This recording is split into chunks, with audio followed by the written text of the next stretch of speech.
Like, comment, and subscribe. Our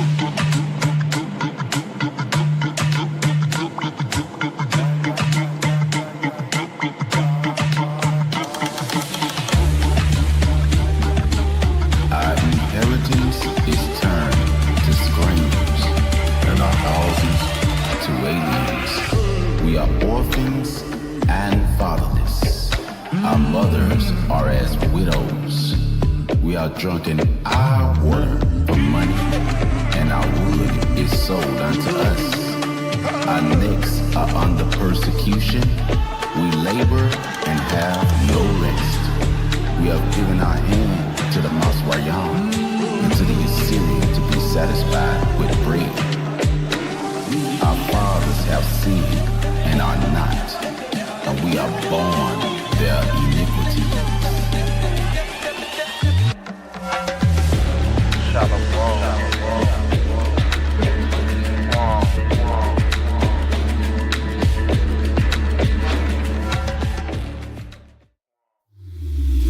Listening to the word with Yaquaba. Guam Yahabada Wayasharala. Mixing it up live.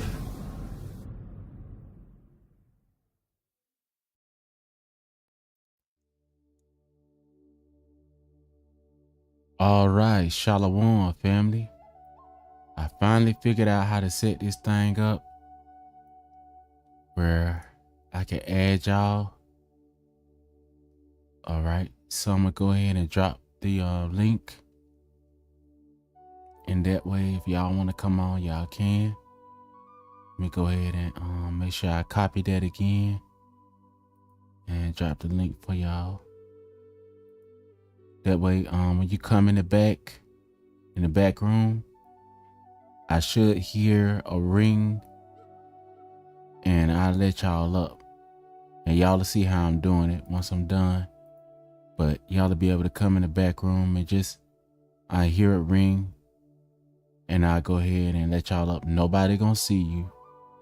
The only thing they're gonna do is hear your voice, all right? I want to say shalom to your family. And Sister Naomi, I saw your picture. You doing videos, sister? And we up here. So if you see Sister Naomi and the rest of the Mashkan, let them know that we live. Sister Aya awake. We live, so y'all can come on over. All right, so as y'all seen on the picture, that's how teachers, they say that's how teachers look when they ready to go home. Let me add this at the top. Pin this at the top of the screen. So that when you come in, if you want to join, you can always click that live. And I'll know if you're in the background because I hear you when you come in the back. All right. So fam, this is what I want to do. I'm finna read to y'all a couple of leaders with a little bit of their history. First, I'm gonna start with the Northern Tribe because the Northern Tribe went first. All right. Now, it's gonna be mixed in with some of the Southern Tribe because, so, this leader devoted his life to helping our people to understand their identity, to helping our people to be free, dedicated his whole life to it. In his book that he wrote in 1745, and he lived, I believe, in the 1700s. He was born, my bad, in 1745, and he passed away 1797. Okay. He was a former slave. His name was Olaudah Equiano. A former enslaved, they put African, but he said that he's an Igbo. He said that he's a Hebrew.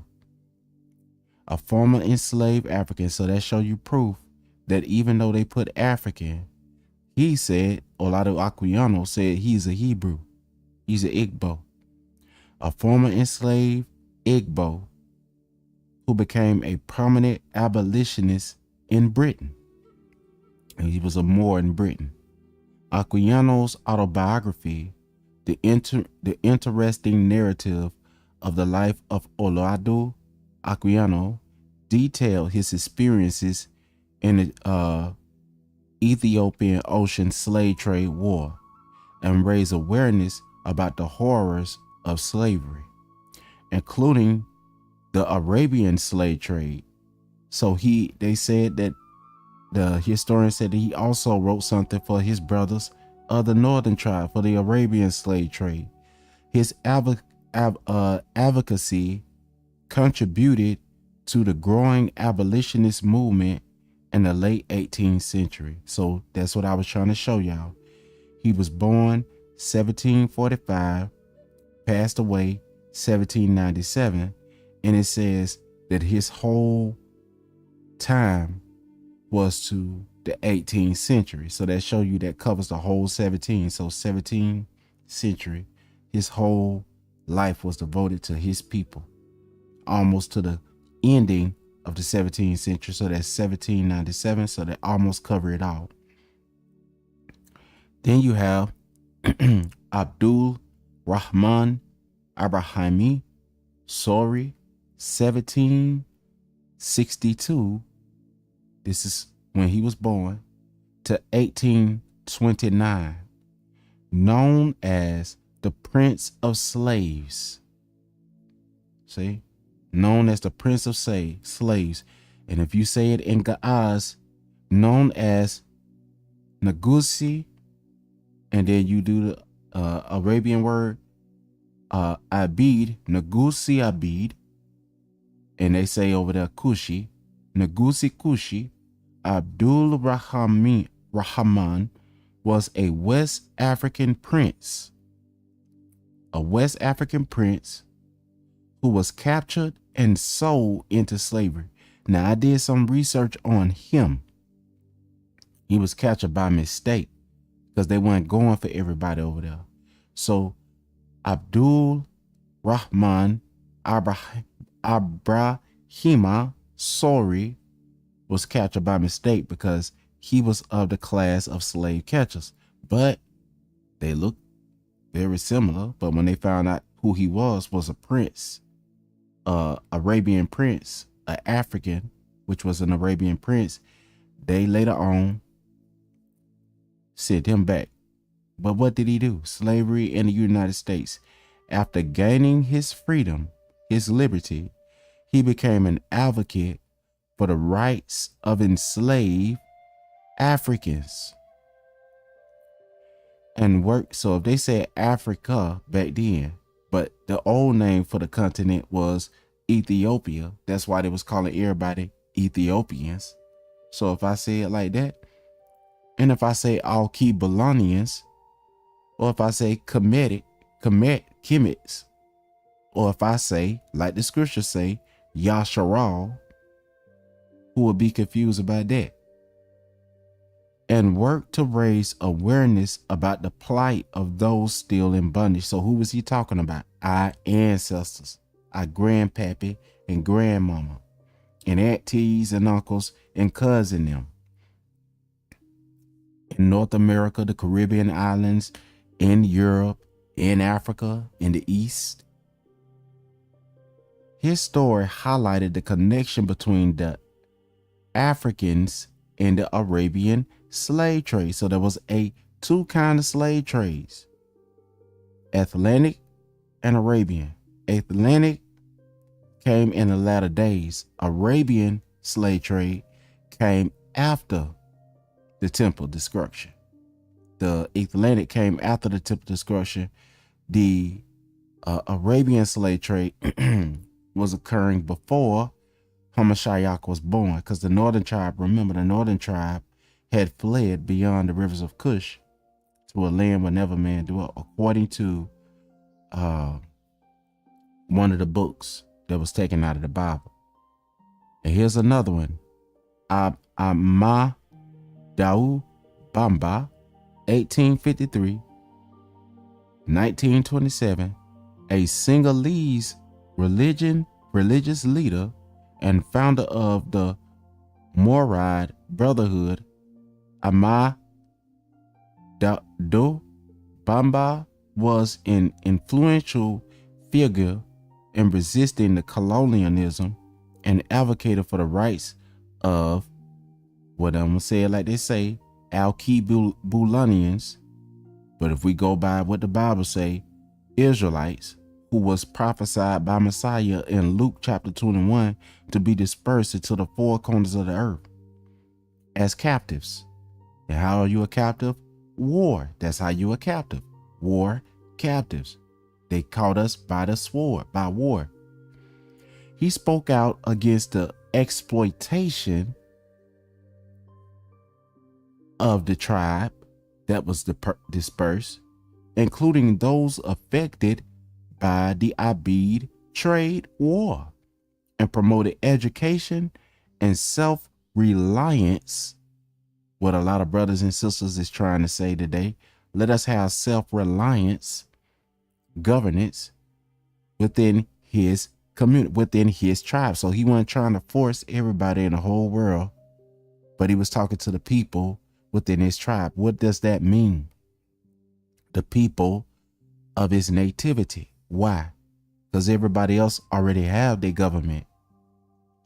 And if yours ain't established and yours is trodden down underfoot of men, then you have to talk to your broken down people in the communities of your lineage. All right, let me go back. If an ant kingdom pile had got destroyed,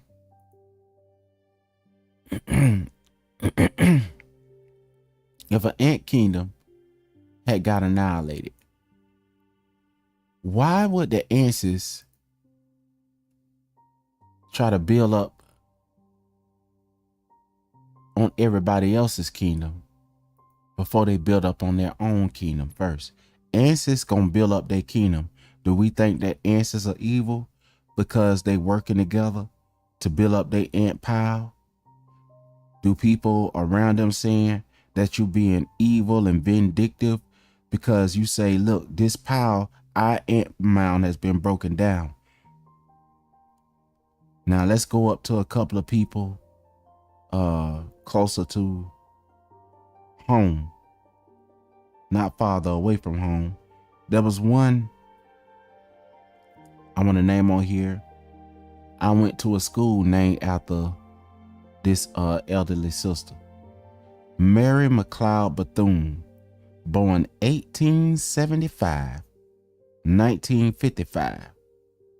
An educator and civil rights leader, Bethune founded the National Council of Negro Women and played a significant role in the advocacy for education and economic opportunities for Shawkar Asha, for dark-skinned women, and Banayam and children.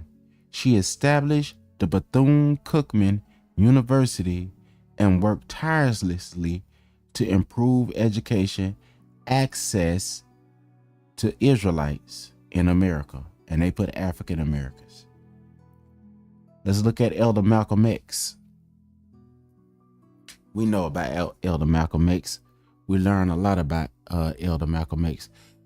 But look on down, Angela Davis, born, she's present, she's still alive today. Mrs. Angela Davis, 1944, present. Angela Davis, she was born in 1944. A political activist, scholar, and author, Davis has been a prominent figure in the fight for civil rights, prison reform. So this elderly sister done lived through a lot of stuff. She saw what my granddaddy seen and what a lot of y'all grandfathers and grandmothers seen. 1944, present. Prison reform and social justice. She has dedicated her life to educating others about systematic racism, economic inequality, and the importance of collective action. Her work emphasizes the need for a comprehensive understanding of historical and social context affecting the Shakar, the dark-skinned community. Let me name two more.